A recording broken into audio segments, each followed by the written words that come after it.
bienvenidos a este espacio de reflexión y diálogo teológico. Hoy tenemos el honor de contar con la presencia del Padre Luis Ángel Mendoza Pérez, sacerdote y especialista en teología dogmática, con estudios en la Pontificia Universidad de Santa Cruz en Roma y máster en antropología por la Universidad Francisco de Vitoria en Madrid. Actualmente vicario en la parroquia de San Francisco de Campeche. El tema que abordaremos hoy es María, Madre de la Iglesia, una visión dogmática y sinodal. Con el deseo de profundizar en el papel de María en el misterio de Cristo y de la Iglesia, su maternidad espiritual en la vida del pueblo fiel y su presencia como modelo en el camino sinodal que vive hoy la Iglesia, especialmente México, a partir de una mirada bíblica, teológica y pastoral, descubriremos cómo María sigue siendo un faro para la comunión, la misión y la inculturación del Evangelio. Padre Luis, muchas gracias por acompañarnos. Gracias, gusto saludarles. Padre, la primera pregunta que le quiero hacer es, aunque los padres conciliares no incluyeron explícitamente el título de Madre de la Iglesia en el texto de la Constitución Lumen Gentium, el Papa Pablo VI lo proclamó solemnemente el 21 de noviembre de 1964, ese título de María, Madre de la Iglesia. ¿Cuál es la fundamentación teológica y magisterial que sostiene el título de Madre de la Iglesia? Bueno, hay que decir que todo título mariano necesita buscar su fundamento, y el fundamento en dogma tiene estos pilares: revelación, es decir,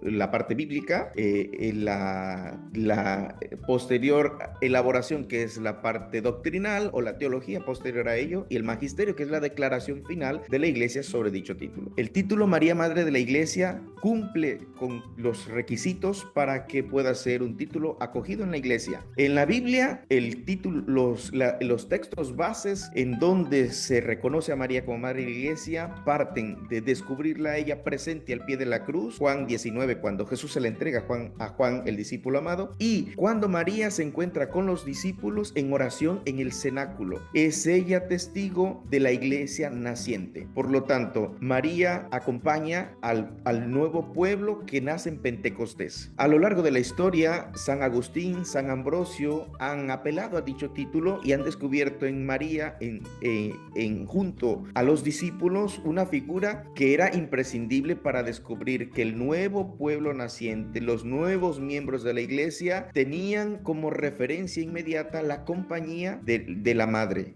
es decir, de María. Así lo refiere San Ambrosio en los sermones bautismales. Estos textos posteriores de los padres de la Iglesia pasan a Vaticano II, que en el capítulo 8 de la Lumen Gentium, dedicado solamente a la Madre de Dios, ya se explicita el papel que tiene como miembro de gran honor dentro de este cuerpo místico de la Iglesia, cuyo papel no es pasivo, sino es activo. Por lo tanto, sabemos, como has dicho bien, Pablo VI, al final de la tercera sesión del Vaticano II, la proclama como la Madre de la Iglesia. Y Francisco, en el 2018, eleva este título a la liturgia para celebrarla el lunes posterior a Pentecostés, porque en Pentecostés nace la Iglesia y el lunes se celebra justamente a María como Madre de esta Iglesia que nació. Reúne las condiciones para que este título siga manteniéndose dentro de la tradición cristiana. Le quería preguntar, en Redemptores Mater, San Juan Pablo II afirma que la Madre del Redentor tiene un lugar preciso en el plan de la salvación. ¿De qué forma esa maternidad espiritual de María está asociada a la redención? Bueno, María se asocia a la redención a partir del permiso que ella misma le da a Dios para que a través de su medio sea ejecutora, es decir, ella cooperadora de un plan que comenzaba a gestarse en la humanidad a partir del permiso que ella misma le iba a dar. Recuerden que el texto famoso de Lucas en la visitación, María con su sí, con el fiat, abre a la humanidad la posibilidad de devolverle lo que en un primer momento Eva y en el paraíso habían cerrado a los hombres. Es decir, allí en el primer jardín del Edén, la mujer Eva con el pecado habían cerrado las posibilidades de encontrarse con Dios. Bueno, María se asocia a la redención cuando le permite a Dios que entre de nuevo a la historia humana. El primer encuentro entre María y Dios es justamente un encuentro para darle acceso a Dios, para que de nuevo entre a rescatarnos. La palabra redención significa significa rescate. En un segundo momento la vemos muy operante junto a su hijo en la cruz. Esto es maravilloso porque justamente en la cruz es donde se lleva a culmen este misterio de salvación para todos. El rescate se da justamente en la cruz, sangre y agua, dice San Pablo. Ahora, este misterio parte de la manera en cómo María está allí, operante, presente y custodiando justamente lo que desde un primer momento con su sí ya le manifestó a Dios y ahora lo va a madurar, que será hasta llegar a ser la iglesia en plenitud. Se asocia entonces como una figura activa, es decir, el protagonista de la redención es su hijo Jesús, ella colabora con su hijo. Por eso en algunos títulos le llaman la corredentora, es decir, porque colabora en el plan. En ese sentido de colaboradora, ¿tiene alguna relación con la gran devoción del pueblo, que el pueblo fiel le profesa, especialmente en nuestro contexto latinoamericano? Fíjese que María ha tenido una aceptación grande en toda la iglesia, pero particularmente en la cultura latinoamericana. ¿Por qué? Porque los pueblos de Latinoamérica se han visto identificados con la persona de María por los rasgos tan particulares que se asemejan a nuestras culturas, a nuestros pueblos. Es decir, María suscita devoción por la manera en cómo coopera y su presencia en la historia de la salvación se hace tan palpable que sus gestos ya son un signo para atraer a los fieles a la devoción. Ejemplo, María, al estar allí acompañando a su hijo en el dolor de la cruz, se convierte también para nuestros pueblos en Latinoamérica un reflejo de acompañar a los pueblos que sufren violencia, pobreza, marginación, injusticia, migración. Es decir, María se convierte entonces en un signo en donde encuentran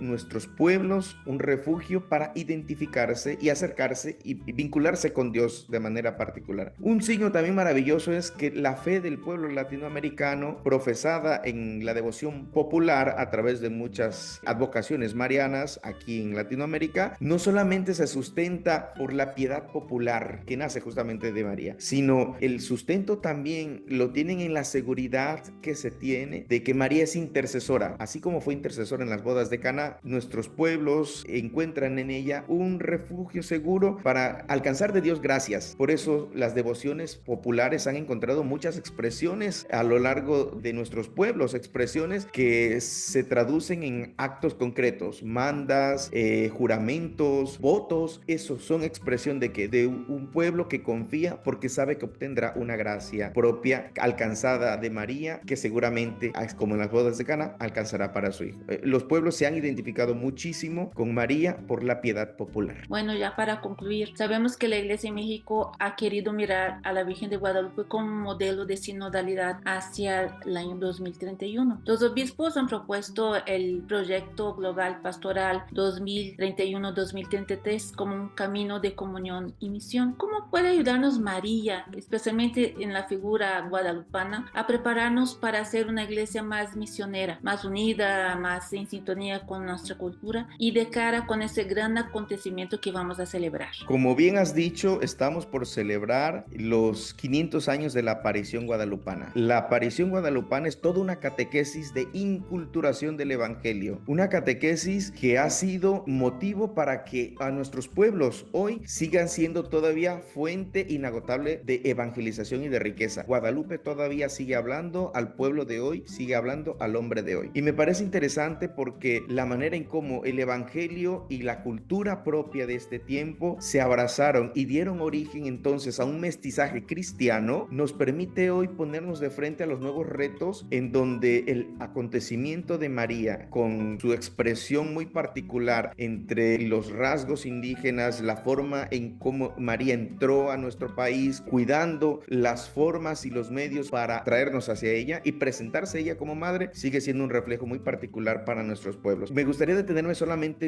en dos rasgos que siguen haciendo del evento guadalupano un evento actual. El primer rasgo es María supo hablar con un idioma al pueblo mexicano, un idioma que se convirtió en una manera de presentarnos el evangelio respetando nuestra libertad y nuestra cultura. Es decir, María no entró a la fuerza a México. El evangelio de hoy sigue siendo tan presente y tan actual para el hombre de hoy y sigue teniendo la misma fuerza de esos tiempos. Por lo tanto, el hombre de hoy mirando a María, que vino a México con la libertad y el respeto propio del hombre, es un buen reflejo y una buena tarea para el hombre de hoy para poder seguir presentándoles a Cristo a los hermanos. Es decir, sin violencia, sin la fuerza, sin la imposición, porque Jesús justamente vino a proponerse, no a imponerse. María supo hablarnos desde un lenguaje que ha tocado las sensibilidades de nuestro corazón por el respeto que tuvo a nuestras raíces. Una última certeza que tenemos del acontecimiento galopano y que sigue siendo todavía muy vivo es que María eleva la cultura, es decir, al María entrar a tierras mexicanas, no solamente nos hizo cercanos y nos hizo fraternos y nos hizo sus hijos, sino que elevó, es decir, llevó a Juan Diego, llevó al pueblo de México para encontrarse con el evangelio vivo de su hijo y así elevar nuestra humanidad. México necesita también la fuerza de este evento guadalupano para seguir alzando de las miserias en las que hoy el hombre de nuestros tiempos ha querido sumergirse. Vicios, circunstancias de violencia, ideologías. Necesitamos volver a elevar al hombre para que descubra cuánto vale y cuánto lo tiene Dios tan cercano a él, que incluso ha querido tenernos o ha querido